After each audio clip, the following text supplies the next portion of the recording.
Yo, welcome to Footballology. So I know this week's video was supposed to be a 32 pick mock draft straight through, but I felt really confident in my two-parter I put out. So I really wanted to go with sleepers this week, just because in a mock draft I did with a couple other friends, I took a guy and they were like, "Who is he?" So I just wanted to do a mock draft on some guys I don't feel like there's good enough recognition. Alarm clock. This is how the pros do it. Wake up. Wake up. Wake up. Hey. Wake up. Wake on up. Get up. Wake on up. Get up. All right. So let's go ahead and jump right into it. One of my first sleepers and a guy that I'm really high on personally was Conley, the receiver from Georgia. He had a phenomenal combine. He was a combine workout warrior. The dude tore it up. At Georgia, they didn't throw the ball that much, so he didn't really get a chance to show all his skill sets. I personally feel like that he's good. I think that he has an opportunity to shine at the next level, especially if he gets to a team that has a really good quarterback. Now, if he gets a really good quarterback, and hopefully not a run-first system, I think that's going to really allow him to flourish. He has really good top-end speed, in my personal opinion. I really like his hands. I like his ability to high-point the ball.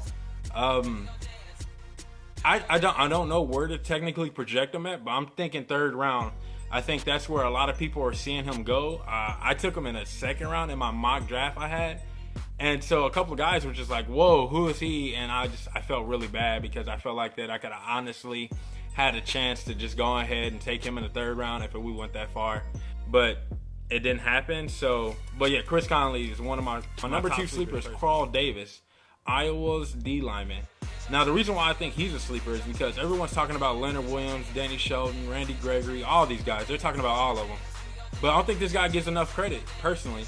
I think that he can have an ability. You could take him in the second, maybe second is a little bit too high, maybe the third round. But you could take him in the third round and get really quality production out of him, in my personal opinion. Especially if you're switching to a 3-4 like Tennessee is.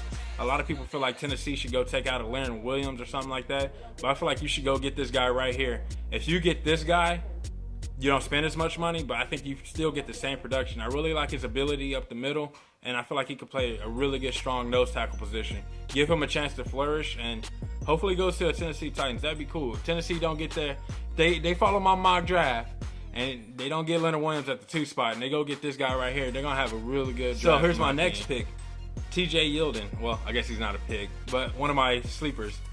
Everyone's talking about Todd Gurley and Melvin Gordon, but no one's talking about this guy. I'm a huge fan of Alabama running backs. I know they haven't had their fair shakeout in the NFL lately. I mean, Mark Ingram just recently started to come on for New Orleans. Eddie Lacy's been good for Green Bay. And then my boy T. Rich, man, I was a huge fan of T. Rich when he came out of college. So I feel like that TJ Yeldon is going to be another quality running back, in my opinion. If he honestly goes to a team that allows him to run the ball and take care of the ball and things like that, I think he can flourish. I think he can actually have a good career. The way where he's at right now, I think a lot of people are projecting him maybe 3rd to 4th round, and that's really scary. I mean, I personally feel like he should be a 2nd round pick. And if he goes in the 2nd round, I think he's going to be really quality and be really good for a team somewhere and somehow. And I think people are sleeping on him. Wake up, man. TJ Yeldon. All right, now we got Jordan Hicks, Texas inside linebacker.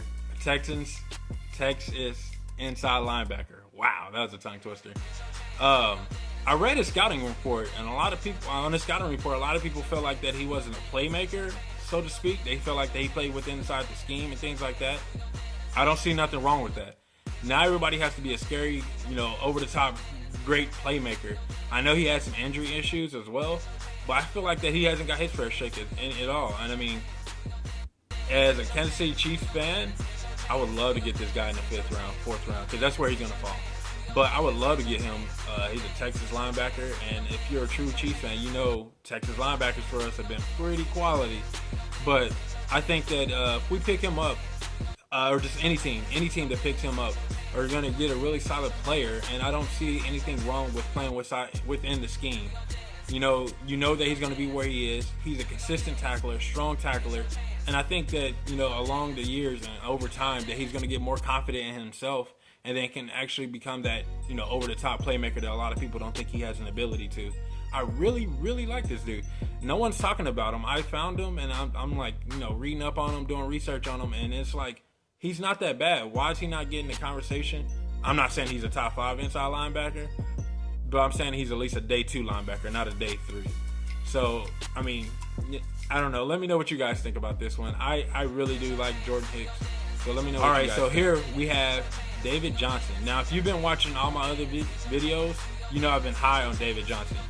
UNI running back, dude is good. That's it. That's how you put it out there. Dude is good. In a way, I probably would take him over TJ Yeldon.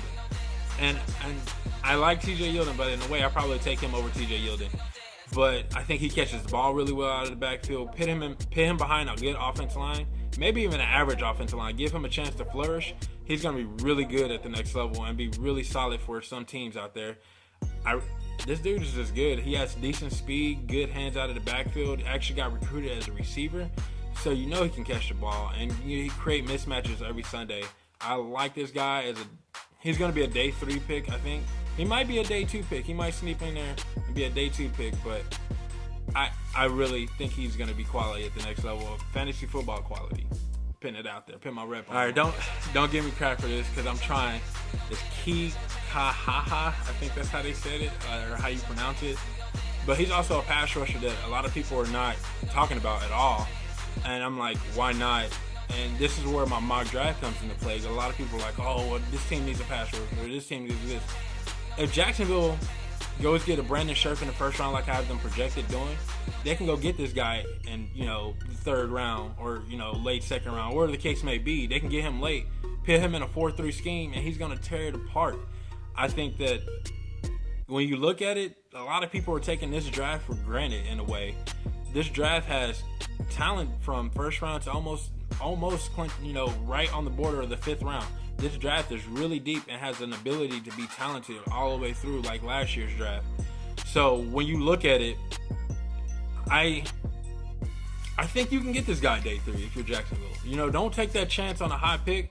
I understand why you go with the high pick. You just give yourself a chance to actually be more successful. So it does make sense to take that, Dante Fowler or the Vic Beasley or something like that. But I think this guy right here, you get him late, cheaper, and might get the same production, if not better. All right, right here we got Tre McBride. Now, when I looked at him, I was like, oh, not another small receiver, little shifty guy, this, that, and other. In a way, I do feel like he's a scheme guy, but at the same time, I think he could be a good, solid 3rd-round pick for some teams out there. And it kind of makes my Kevin White pick for Tennessee looks that much more crazy when I feel like you can go get this guy, but I'm still sticking with that pick. And but you get this guy. He's going to be a consistent possession receiver. Good hand catcher. I feel like can run the routes. Really a good scheme receiver. So you're thinking like West Coast. He could play up in Seattle with them. Even here in Kansas City.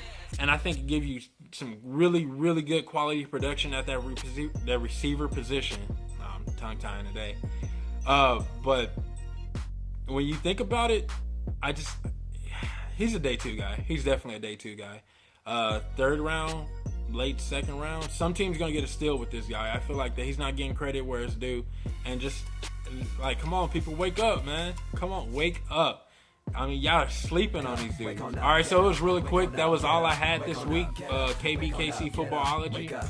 Subscribe, like, comment, do it all. Let me know what you guys think your sleepers are. Give me your top 5 sleepers in the comment section below.